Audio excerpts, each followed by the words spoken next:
Radhe Radhe everyone. Welcome to Kisori Pharmacy. So today we will study about anti-asthmatic drug. So anti-asthmatic drugs are those drugs which help in the treatment of asthma. So asthma is an chronic lung disease in which airways trachea becomes narrow and swell and may produce mucus. तो anti asthmatic drugs क्या होते हैं? Anti asthmatic drugs वो drugs होते हैं जो asthma को ठीक करने में हेल्प करते हैं. सो अस्थमा क्या होता है? Asthma is a chronic lung disease. Asthma जो है एक क्रोनिक लंग डिसीज है जो कि अफेक्ट करता है रेस्पिरेटरी सिस्टम को, इन विच एयरवेज ट्रैकिया बिकम्स नैरो, जिसमें जो हमारा एयरवे होता है वो नैरो हो जाता है और स्वेल हो जाता है. नैरो मतलब होता है सिकुड़ जाता है और स्वेलिंग हो जाती है उसमें. एंड मे प्रोड्यूस म्यूकस, और वो म्यूकस को प्रोड्यूस कर सकता है. This can make breathing difficult and trigger coughing, wheezing etcetera. So इस अस्थमा के सिम्टम्स क्या होते हैं? तो अस्थमा के सिम्टम्स होते हैं कफ होता है, डिफिकल्ट इन ब्रीदिंग होता है, चेस्ट पेन होता है, एंजाइटी होता है, फास्ट हार्ट बीट होता है, थ्रोट होता है, इरिटेशन. और ये इसके कॉजेस क्या हैं अस्थमा के? तो ये जेनेटिक और smoking, allergic, air pollution, obesity, these are the causes of asthma. तो अब हम पढ़ेंगे टाइप्स ऑफ अस्थमा. तो जो टाइप्स होते हैं अस्थमा के वो टोटल 6 टाइप्स के होते हैं, जिसमें से फर्स्ट टाइप है एलर्जिक अस्थमा. तो एलर्जिक अस्थमा एक ऐसा अस्थमा है जो कि कॉज होता है बाय डस्ट पॉलन. तो क्या है? Due to allergies like dust pollen can also cause asthma. तो इसमें एलर्जिक अस्थमा होता कैसे है? तो जो एलर्जिक अस्थमा होता है वो होता है जैसे कि जब हम एक्सटर्नल एनवायरनमेंट से इनहेल करते हैं फॉरेन सब्सटेंस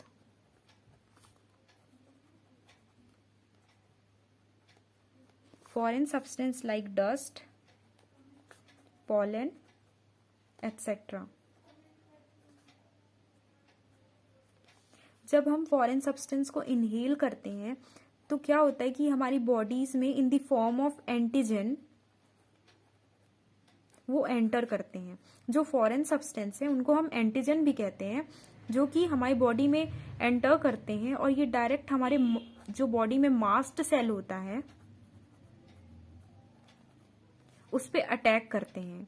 और ये अटैक करने जैसे ही अटैक करते हैं तो जो हमारा इम्यून सिस्टम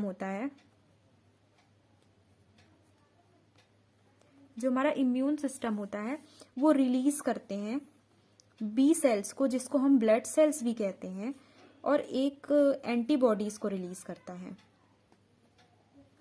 जब ये एंटीबॉडीज और बी सेल्स जैसे ही रिलीज होते हैं तो जो एंटीबॉडीज होते हैं वो स्टिक हो जाते हैं at the surface of mast cell.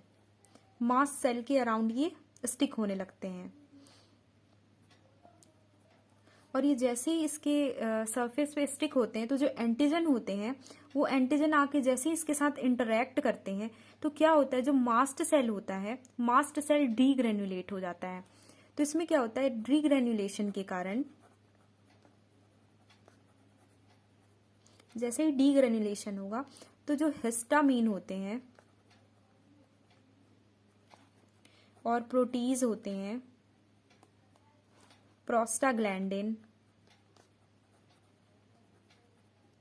ये सब रिलीज होने लगते हैं. और जैसे ही ये रिलीज होते हैं तो क्या होता है कि ये जो फॉरेन सब्सटेंस है, हिस्टामीन, प्रोटीज और प्रोस्टाग्लैंडिन, ये जो फॉरेन सब्सटेंस होते हैं उसको ये इनहिबिट कर देता है या फिर मार देता है. लेकिन क्या होता है कि ये जो हिस्टामीन होता है वो अपना एक्शन शो करने लगता है.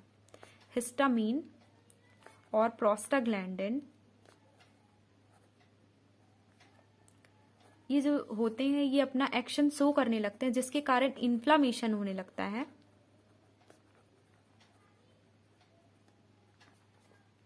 और कॉन्ट्रैक्शन होने लगता है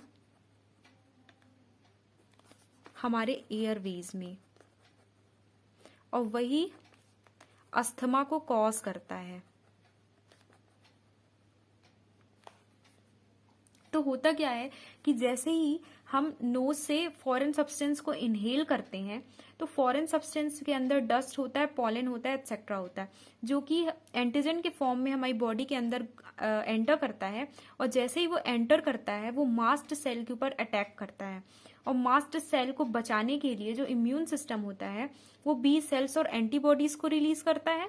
जैसे ही बी सेल्स और एंटीबॉडीज रिलीज होते हैं तो वो सरफेस में जाके मास्ट सेल के स्टैंड हो जाते हैं, या फिर खड़े हो जाते हैं, या फिर स्टिक हो जाते हैं।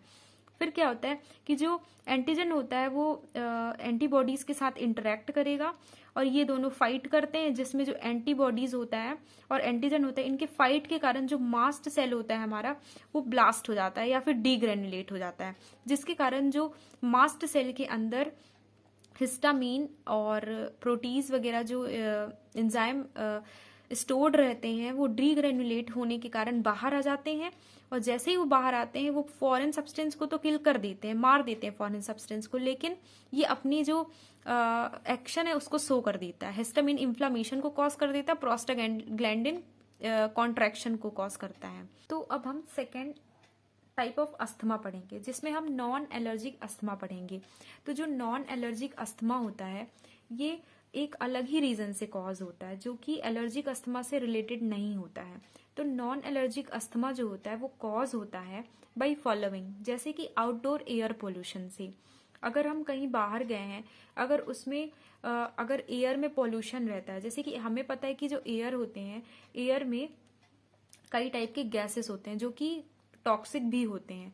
तो एयर में टॉक्सिक सब्सटेंस प्रेजेंट होता है, तो क्या होता है कि जो टॉक्सिक सब्सटेंस के कारण जब हम उसको इनहेल करते हैं तो हमारी बॉडी के अंदर वो एंटर करता है और ट्रैकिया को अफेक्ट करता है। दूसरा होता है हाउस होल्ड केमिकल्स। केमिकल्स के जो फ्यूम्स होते हैं उसके कारण भी अस्थमा कॉज होता है, ब्रीदिंग कोल्ड एयर के कारण और टैबैको स्मोक के कारण। फिर आता है एस्प्रिन इंड्यूस्ड अस्थमा। तो एस्प्रिन इंड्यूस्ड अस्थमा जो है वो टाइप है अस्थमा का जो कि एस्प्रिन के ट्रिगर करने से होता है, मतलब ये एस्प्रिन के कारण ये अस्थमा होता है। इसमें होता क्या है कि जब जो फॉस्फोलिपिड होता है जब वो ब्रेक हो जाता है और एर्कोडोनिक एसिड में कन्वर्ट होता है, तो जो एर्कोडोनिक एसिड होता है वो टू टाइप के एंजाइम्स को रिलीज करते हैं। एक होता है प्रोस्टाग्लैंडिन, दूसरा होता है ल्यूकोट्राइन। तो जो प्रोस्टाग्लैंडिन और ल्यूकोट्राइन होते हैं ये दोनों क्या करते हैं, ये इन्फ्लामेशन को और कॉन्ट्रैक्शन को रिलीज करते हैं। तो जैसे ही इन्फ्लामेशन और कॉन्ट्रैक्शन रिलीज होगा तो जो ब्रीदिंग रेट होती है वो डिफिकल्ट हो जाती है और अस्थमा कॉज हो जाता है।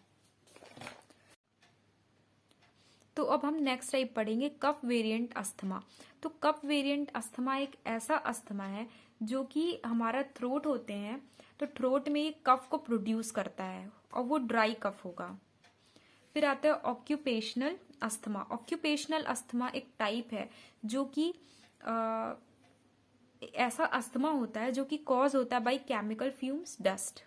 अगर हमने कोई केमिकल अपने घर में रखा है या फिर इंडस्ट्री में हम काम करते हैं कोई केमिकल इंडस्ट्री में, जिसको इनहेल करने के कारण हमें अस्थमा की प्रॉब्लम हो रही है, तो वो ऑक्यूपेशनल अस्थमा के अंदर आता है।